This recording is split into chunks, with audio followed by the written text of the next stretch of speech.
Hello friends, happiness possible dot in की तरफ से मैं सुमित भंडारी आपका स्वागत करता हूं। बहुत बहुत शुक्रिया इस वीडियो को देखने के लिए। आज का हमारा टॉपिक है व्हाट इज स्ट्रेस। तीसरा, आपकी जो सबसे इम्पॉर्टेंट पार्ट होता है वो होता है आपकी साइकोलॉजी। अब साइकोलॉजी और ह्यूमन जो बिहेवियर होते हैं ये चीज़ें इकट्ठी चलती हैं। क्यों? आप किस तरीके के इंसान हो, एक्सट्रोवर्ट हो, इंट्रोवर्ट हो, एम्बीवर्ट हो, यानी आप लोगों से मिलके भी खुश हो, अकेले में भी अपने आप को एंजॉय करते हो, यू नो। तो जो पर्सन खासकर इंट्रोवर्ट होते हैं तो उनको लाइफ के अंदर बाय चांस एक वीकनेस आती है कि उनको एक्सपोजर थोड़ा सा कम होता है। वो जो लोगों से थोड़ा कट कट के रहते हैं अपनी लाइफ के अंदर है तो उनको कई बार एक्सपोजर कम मिलता है। लेकिन ऐसे ही काफ़ी इंट्रोवर्ट लोग किताबों को अपना दोस्त बनाते हैं और उनसे स्ट्रेस को हैंडल करने के लिए, यानी एक्सपोजर लेने से आप इन चीज़ों को हैंडल करने की ताकत आ जाती है। ऐसे ही कुछ लोग बहुत एक्सट्रोवर्ट होते हैं, फन लविंग होते हैं, बहुत तरीके से अपनी लाइफ को एंजॉय करने के अंदर बिजी होते हैं, लेकिन कई बार खुशी के साथ या इन चीज़ों के अंदर आपको एक्सपोजर नहीं मिलता। कोई ऐसा पर्सन है जिन्होंने शुरू से कभी लाइफ में कुछ देखा ही नहीं है, तकलीफ ही नहीं देखी है, तो अब उसको एकदम से कोई प्रेशर आ जाता है तो कई बार वो हैंडल करने के लिए इनकैपेबल होते हैं। ऐसे नहीं होता कि उनके अंदर ताकत नहीं है, लेकिन लाइफ ने उनको अच्छा टाइम दिया, कभी इन चीज़ों के साथ जूझे ही नहीं, तो एकदम से, जैसे हम कई बार सोचते हैं कि कोई पर्सन राजा से रंक बन गया, एकदम से तकलीफ आई तो उसके लिए दे वर नॉट रेडी। तो यहाँ पर आपकी पर्सनैलिटी टाइप कैसी है वो बहुत ज़्यादा मैटर करती है।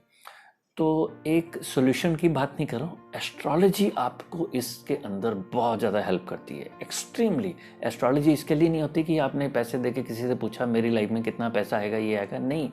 एस्ट्रोलॉजी का सबसे बड़ा बेनिफिट है, जो अच्छा एस्ट्रोलॉजर है, हर एस्ट्रोलॉजर अच्छा नहीं होता, जो अच्छा एस्ट्रोलॉजर है वो इस चीज़ के ऊपर फोकस करेगा, आपकी शख्सियत क्या है, आपका स्वॉट एनालिसिस करेगा, आपको आपकी पर्सनैलिटी से रूबरू कराएगा, यू नो।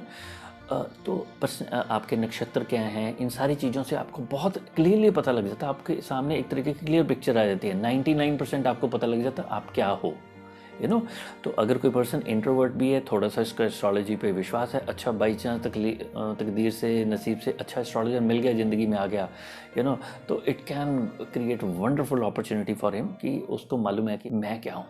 स्पिरिचुअलिटी में जो लोग फिलॉसफी में जाते हैं तो वो बार बार एक प्रश्न पूछते हैं, हु एम आई, मैं क्या हूँ। एस्ट्रोलॉजी तो आपको ऐसे करके इस चीज़ का आंसर दे देती है कि आप क्या हो। मैं इस चीज़ से फुली एग्री करता हूँ कि आपको एस्ट्रोलॉजी पे विश्वास ही नहीं है, भगवान पे विश्वास ही नहीं है, फाइन, तो थोड़ा सा अंग्रेजों की चीज़ों को फॉलो कर लो। आपकी पर्सनैलिटी की अराउंड 16 डिफरेंट टाइप्स होती हैं, ये एक फिलॉसफी है, एक थ्योरी है। इसके अंदर हर एक पर्सन का जो एप्टीट्यूड टेस्ट होता है उससे पता लग जाता है कि इस पर्सन की पर्सनैलिटी क्या है।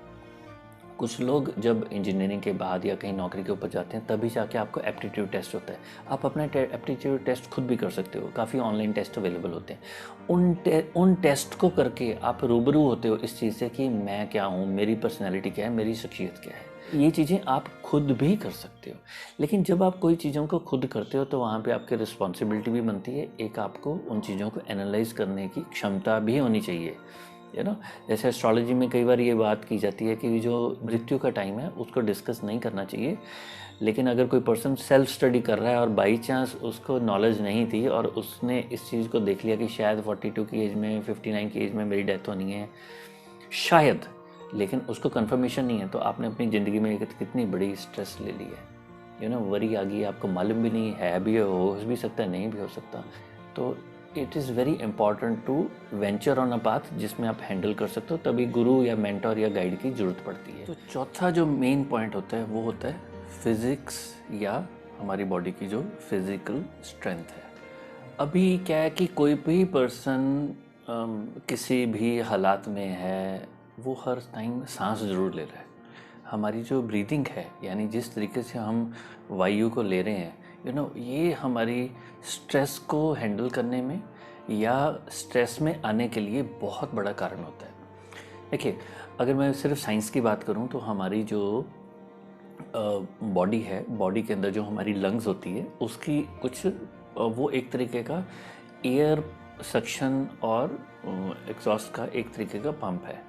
जो ये पंप है किसी भी तरीके से काम कर रहे हैं, हम लोग उसके अंदर नहीं आएंगे। इसकी जो हम एक बिल्कुल बिना फोकस के अगर हम सांस लेते हैं तो हम लोग अराउंड ½ लीटर के आसपास हमारी बॉडी के अंदर हवा जाती है, आप एक बॉटल मान लीजिए, 1/2 लीटर की बॉटल, उतनी हम एक बार में सांस ले रहे हैं।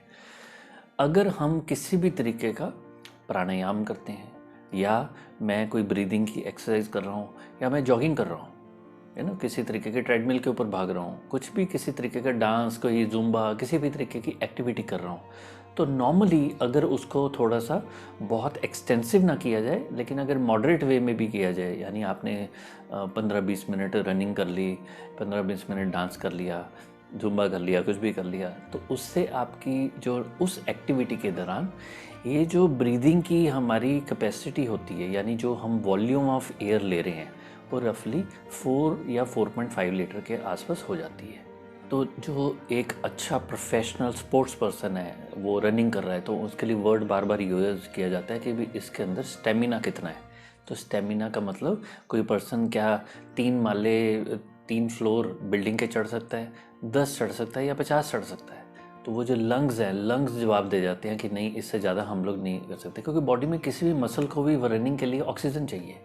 जो स्ट्रेस है, स्ट्रेस, अभी बच्चे की स्कूल की फीस देनी है और आपके पास पैसे नहीं है, स्ट्रेस तो आएगा ही आएगा। कोविड हो गया, कोविड के दौरान किसी की इनकम कम होगी, अब आप एकदम से कोई एक्सरसाइज करके थोड़ी उस स्ट्रेस को बढ़ा सकते हो। वो तो तकलीफ है, तकलीफ लाइक जब तक, देखिए कोई बहुत सियाने पर्सन उसने कहा, जब तक हमारे पेट लगा हुआ है, जब तक हम गृहस्थी के अंदर हैं, तो स्ट्रेस तो रहेगा। स्ट्रेस को हम अवॉइड नहीं कर सकते, बट हम कई बार अपने आप को स्ट्रेस को हैंडल करने के लिए तैयार नहीं करते।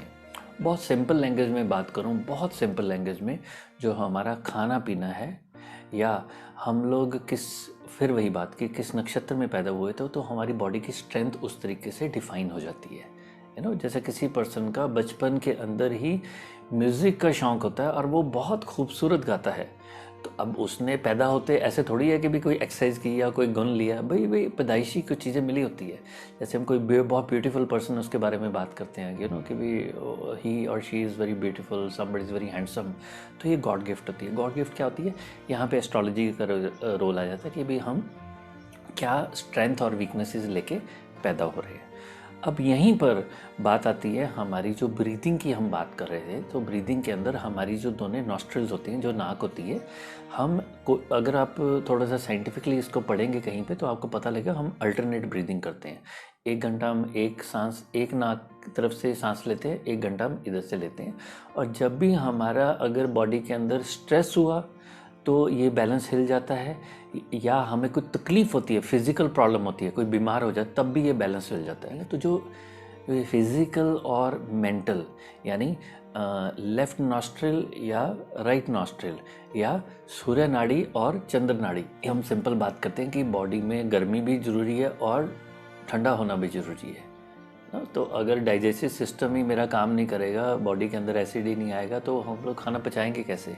ऐसी जैसे कहते हैं बच्चों को कई बार कि भाई अपना दिमाग ठंडा रखो, दिमाग ठंडा रखो, यानी बॉडी में ठंड भी ज़रूरी है। तो अगर हम बहुत सिंपल देसी लैंग्वेज में बात करेंगे, तो जो फिज़िकल स्ट्रेंथ है और मेंटल स्ट्रेंथ का जो कॉम्बिनेशन है, ये गर्म और सर्दी के साथ कहीं ना कहीं जुड़ता है।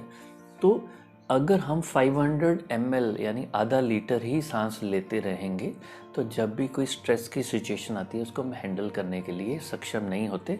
तो कई बार स्ट्रेस नहीं भी होता, तो हम कुछ लोग ऐसे देखते हैं जो सोचते ही रहते हैं, ओवर एनालाइज करते रहते हैं। आपने ओवर एनालाइज कर करके अपनी लाइफ में स्ट्रेस ले लिया।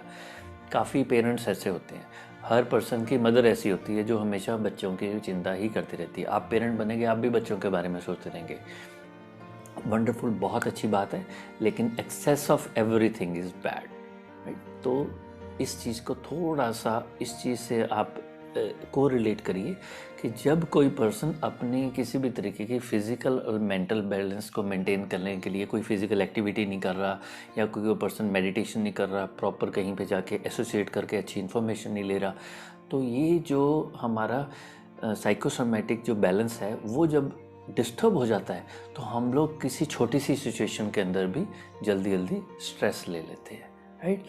तो ऐसा नहीं होता कि किसी भी चीज़ के अंदर हम इन्वॉल्व होकर हमारी लाइफ की तकलीफ़ें ख़त्म हो जाएंगी। तकलीफ़ें नहीं ख़त्म होएंगी, लाइफ के अंदर तकलीफ़ें भी वर्ड यूज़ नहीं करते, लाइफ में चैलेंज आती रहेंगे।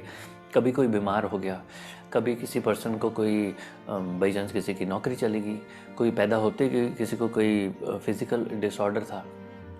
तो ये जो लाइफ के चैलेंजेस होते हैं, इनको जिस तरीके से हम हैंडल करते हैं, तो वहाँ पर वर्ड आता है कि क्या मैं प्रेशर में था या टेंशन में था। यानी किसी भी चीज़ को पॉजिटिव और नेगेटिव, यानी मैंने अपने आप को मोटिवेट करके एक अच्छी परिस्थिति के अंदर परफॉर्म किया, तो हमने उस जो वो स्ट्रेस की सिचुएशन थी तो उसका प्रेशर में कन्वर्ट कर दिया, वो पॉजिटिवली आ गया, मैंने उसका ज़्यादा तकलीफ़ नहीं हुई मेरी बॉडी के अंदर। लेकिन उसी के अंदर मैं दब गया, उस एक्सपेक्टेशन के अंदर, उस मोमेंट के अंदर, उस चैलेंज को, तो मैंने उस चैलेंज को जब बर्दाश्त नहीं कर पाया तो बॉडी के अंदर धीरे धीरे कुछ स्टेजेस आती हैं, पैनिक होना स्टार्ट हो जाता है, एंग्जाइटी हो जाती है, इंसोम्निया हो जाता है। ये जितने भी डिसऑर्डर्स होते हैं जो मेंटल हेल्थ के साथ होते हैं, इनकी शुरुआत कहीं ना कहीं इन्हीं 4 फैक्टर्स के साथ लिंक होती है। जो भी हमने ये 4 फैक्टर डिस्कस किए हैं, इन्हीं के अंदर अंदर हम लोग स्ट्रेस को हैंडल करने की कैपेबिलिटी के अंदर अपने आप को डिफाइन कर पाते। इनमें किसी भी चीज़ के अंदर अगर हम असक्षम हैं या हमने अपने को तैयारी नहीं की, तो कई बार हम ऐसी सिचुएशन में होते हैं उस चीज़ को हम हैंडल नहीं कर पाते। तो जितने भी हमने ये छोटे छोटे स्टेप्स बात करी हैं, ये कहीं ना कहीं उस स्ट्रेस की कई बार रीज़न भी हो जाती है। कई बार कोई पर्सन हैंडल करने के लिए काबिल ही नहीं होता और अननेसेसरी भी स्ट्रेस को हम लोग अपनी लाइफ में हवा बना लेते हैं। तो मैंने थोड़ा सा अपनी तरफ से कुछ रिसर्च के बेसिस के ऊपर, एक्सपीरियंस के बेसिस के ऊपर कुछ शेयर करने की कोशिश की। अगर आपको लगता है कि हमने कुछ थोड़ा सा इस वीडियो के अंदर अच्छी बातें की हैं, जो आपको लगता है आपके फ्रेंड सर्कल के अंदर, दोस्तों के अंदर, कलीग्स के अंदर इसकी इन्फॉर्मेशन जानी चाहिए, तो आप इसको वीडियो को लाइक करिए, सब्सक्राइब करिए और इस वीडियो को कुछ सोशल प्लेटफॉर्म के अगर आप शेयर कर देंगे तो हमें बहुत अच्छा लगेगा। तो हमें मोटिवेशन भी मिलेगी कि भी हम लोगों ने कुछ अच्छा काम किया। तो इसी होप के साथ कि आप स्ट्रेस नाम की जो ये एक हुआ है उसको हैंडल भी कर पाएंगे और उसको इंटेलिजेंटली समझ भी पाएंगे। आपने इस वीडियो को देखने के लिए टाइम निकाला, बहुत बहुत शुक्रिया। Thank you very much. Vande Mataram.